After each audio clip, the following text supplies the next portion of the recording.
الحمدللہ رب العالمین والصلاة والسلام علی سید الانبیاء والمرسلین اما بعد فاعوذ باللہ من الشیطان الرجیم بسم اللہ الرحمن الرحیم۔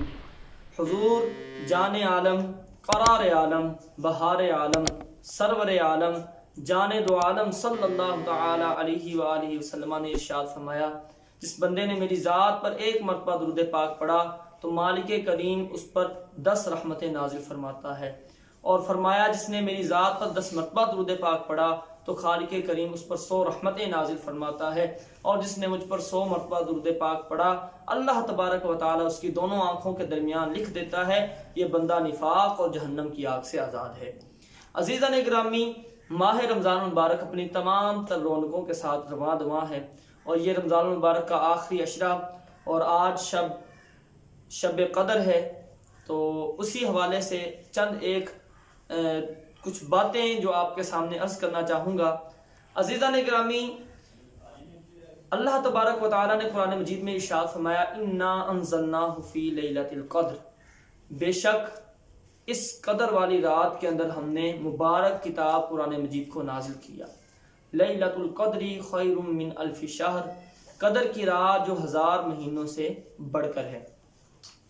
حدیث شریف کے اندر آیا ہے، تفسیر عزیزی کے اندر اس بات کو لکھا، سرکار دو عالم صلی اللہ تعالی علیہ وآلہ وسلم نے ارشاد فرمایا، گزشتہ امتوں کے اندر اللہ پاک کا ایک بہت بڑا ولی جس کا نام حضرت شمعون رضی اللہ تعالی عنہ ہے، آپ رحمت اللہ تعالی علیہ بڑے جنگجو، بڑے بہادر اور بڑے عبادت گزار تھے۔ روایتوں میں آتا ہے کہ آپ نے 1000 مہینے تک سارا دن روزہ رکھا، ساری رات اللہ پاک کی عبادت کی، اور 1000 مہینے تک روزے کی حالت کے اندر آپ دن کے وقت جہاد کیا کرتے تھے۔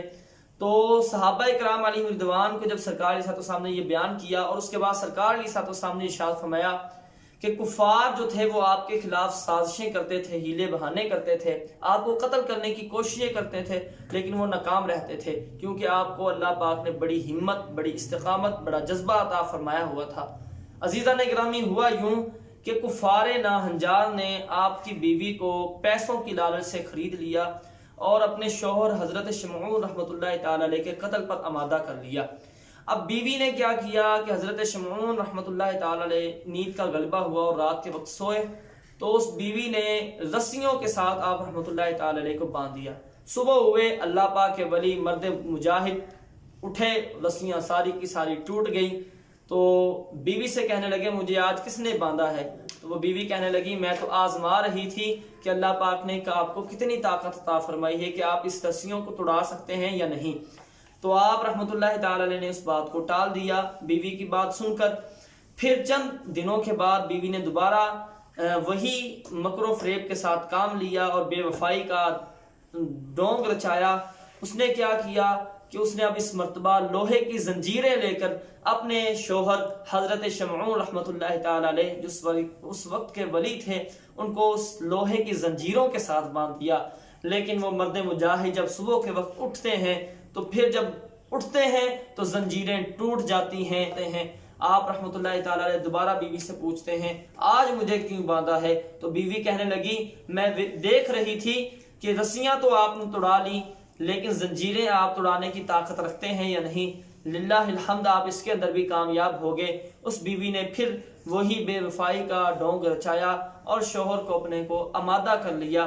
تو حضرت شمعون رحمت اللہ تعالی علیہ نے اپنی بیوی کے سامنے اپنا راز جو ہے وہ فاش کر دیا اور فرمایا کہ مجھے رسیاں بھی نہیں باندھ سکتی، مجھے زنجیروں کے ساتھ بھی تم نہیں باندھ سکتی، اگر تم نے مجھے قابو کے اندر کرنا ہے، اپنے بس کے اندر کرنا ہے، تو میرے بال جو ہیں گزشتہ امتوں کے اندر بال لمبے لمبے رکھنا جائز تھے۔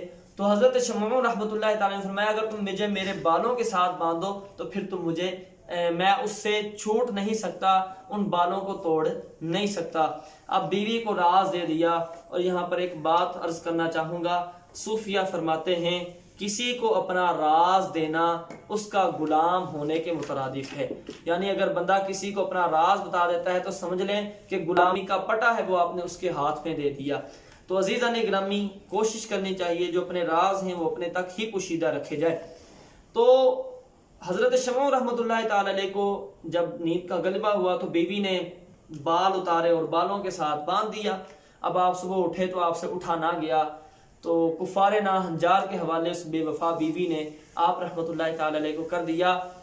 آپ رحمۃ اللہ تعالی علیہ پر کافروں نے اتنا ظلم و ستم کیا. روایتوں میں آتا ہے کہ آپ کے ناک، آپ کے کان، آپ کے ہاتھ وغیرہ کو کاٹ دیا اور آپ کو شہید کر دیا.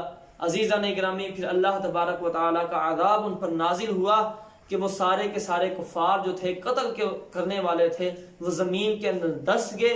اور جو بے وفا بیوی تھی جس نے اپنی شوہر کے ساتھ بے وفائی کا ڈونگ رچایا، اللہ پاک نے اس پر آسمانی بجلی کے ذریعے عذاب نازل کر دیا اور وہاں پر وہ جل کر بسم ہو گئی. عزیزان گرامی، واقعہ جب یہ سرکار علیہ السلام نے اپنے صحابہ کرام علیہم رضوان کے سامنے بیان کیا تو صحابہ کرام علیہم رضوان نے سرکار کے سامنے خواہش کا اظہار کیا کہ یا رسول اللہ صلی اللہ تعالی علیہ وسلم، وہ حضرت شمعون رحمۃ اللہ تعالی علیہ 1000 مہینے تک عبادت کرتے رہے، دن میں روزہ رکھے جہاد کرتے رہے. یا رسول اللہ، ہماری تو عمریں ہی اتنی زیادہ نہیں، ہم اتنی عبادت کس طرح کر سکیں گے، ہم تو ان سے پیچھے رہ جائیں گے. تو عزیزان گرامی، سرکار علیہ السلام نے جب یہ بات سنی تو رنجیدہ ہوئے. تو اللہ تبارک و تعالیٰ نے، عرشوں کے مالک نے جبریل امین علی نبینا علیہ السلام کے ہاتھ سورہ قدر کا پیغام دے کر بھیج دیا اور فرمایا، محبوب انا انزلناہ فی لیلۃ القدر، یہ مبارک رات ہے کہ ہم نے اس کے اندر قرآن کو نازل کیا. لیلۃ القدر خیر من الف شہر، محبوب یہ رات 1000 مہینوں سے بڑھ کر ہے. اگر آپ کا کوئی امتی دل کے ساتھ، خوشنودگی کے ساتھ اس رات اللہ پاک کی عبادت کرنے کے اندر کامیاب ہو جاتا ہے تو اللہ پاک اس کو شمعون کی عبادت سے بڑھ کر ثواب عطا فرمائے گا. اللہ تبارک و تعالیٰ اس کو 1000 مہینے کی عبادت سے بڑھ کر ثواب عطا فرمائے گا. عزیزان گرامی، یہ وہی رات ہے کہ جس رات اللہ پاک کے مقرب فرشتے آسمان سے دنیا پر آتے ہیں اور دنیا پر آ کر عزیزان گرامی وہ سلامتی بھیجتے رہتے ہیں. اور یہ سلامتی کی ٹائمنگ، سلامتی کا وقت حتی مطلع الفجر، قرآن فرماتا ہے صبح سورج طلوع ہونے تک یہ سلامتیوں کا سلسلہ جاری رہتا ہے. تو عزیزان گرامی، انسان کو کوشش کرنی چاہیے کہ اس رات زیادہ سے زیادہ سلامتیاں سمیٹے، زیادہ سے زیادہ رحمتیں سمیٹے. اللہ تبارک و تعالیٰ کی پاک بارگاہ کے اندر دعا ہے اللہ پاک ہمیں عمل کی توفیق عطا فرمائے، اس رات زیادہ سے زیادہ عبادت کرنے کی توفیق عطا فرمائے. اور اللہ پاک کی پاک بارگاہ کے اندر دعا ہے مالک کریم اس رات کا صدقہ امت مسلمہ پر اپنا رحم و کرم نازل فرمائے، فلسطینیوں کی خیر فرمائے، دنیا بھر کے اندر جتنے مسلمان آباد ہیں شب قدر کا واسطہ تمام کی حفاظت فرمائے. ظلم و ستم کرنے والے ظالموں کو اللہ پاک نیست و نابود فرمائے. وما علیہ الا البلاغ المبین.